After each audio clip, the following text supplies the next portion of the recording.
Hi hi. நாங்களாம் எங்க பழைய கார புது காரா மாத்திடுவோம். ஸோ எஸ்டிலோட கடைசியாக நாங்கள் ஒரு பயணம் போகிறோம்.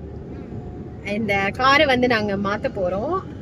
ஸோ எஸ்டிலோவில் எங்களோட என்ன சொல்கிறது, லாஸ்ட் டிரைவ், எங்களுடைய ஃபேர்வெல் ட்ரிப் இது.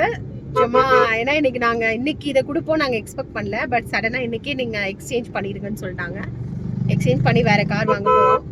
ஸோ அதனால் எஸ்டிலோவில் எங்களுடைய ஒரு லாஸ்ட் ஃபேர்வெல் மூமெண்ட். இஷ்வா வயிற்றில் இருக்கும்போது இந்த கார் வாங்கினோம். அதில் டச் டு ஹார்ட் இந்த கார் எங்களுக்கு. ஓகே, என்ன எனக்கு அழுகலாம் வந்து.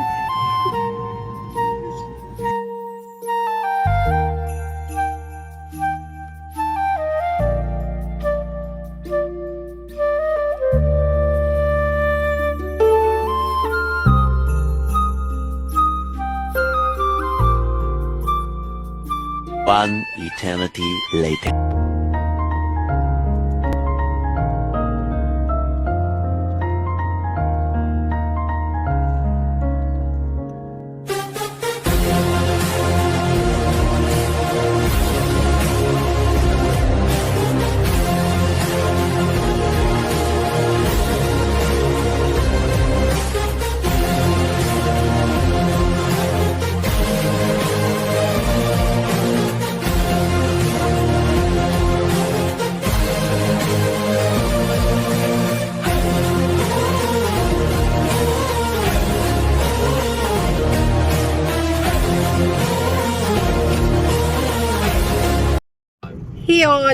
என்னடா இதெல்லாம் போட்டு சீட் பெல்ட் எல்லாம் போட்டு உட்காந்துருக்கோன்னு பாக்குறீங்களா?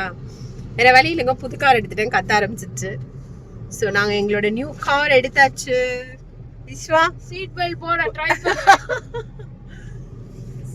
ஸோ இங்க பாரு ஐப்பா, ஹாய் சொல்லிடு. Hi.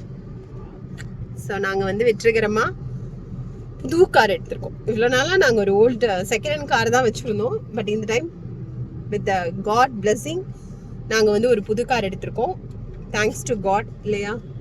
It's a miracle, it's unexpected. மனுஷங்களுக்கெல்லாம் நன்றி இல்லங்க. இல்ல, மனுஷங்களும் ஒரு சில முகம் தெரியாதவங்க நிறைய பேர் இதுல ஹெல்ப் பண்ணிருக்காங்க. நிறைய பேர் ஃபினான்ஷியல் டிபார்ட்மெண்ட்லயும் சரி, ஷோரூம்ல இருந்தவங்களும் சரி, அவங்க ரெண்டு பேருமே வந்து அவ்வளவு தூரம் நல்லா ஹெல்ப் பண்ணாங்க. So thanks to them. So ஒரு சில டைம் இப்பயுமே நிறைய பேர் இவங்கெல்லாம் புது கார் வாங்குறாங்களா அப்படின்ற மாதிரி எல்லாம் ஒரு சில தாட்ஸ் இருக்கு நிறைய பேருக்கு. இவங்களுக்கு எதுக்கு புது கார் அப்படின்ற தாட்ஸும் நிறைய பேருக்கு இருக்கு. பட் கடவுள் எங்களுக்கு அதுக்கான ஒரு வழி ஏற்படுத்தி கொடுத்துருக்காரு, நாங்கள் யூட்டிலைஸ் பண்ணிக்கிறோம், அவ்வளோதான். ஓகே, ஸோ லோன் போட்டு தான் கார் எடுத்திருக்கோம். பட் அந்த லோன் அடைக்கிறதுக்கான இதையும் கடவுள் எங்களுக்கு கொடுப்பாருன்ற ஒரு நம்பிக்கை எங்களுக்கு இருக்கு. ஸோ ரொம்ப மிராக்கிளாக தான் இந்த கார் எங்களுக்கு கிடைச்சிருக்கு. தேங்க்ஸ் டு காட், அவ்வளோதான் சொல்ல முடியும், வேறு எதுவுமே கிடையாது.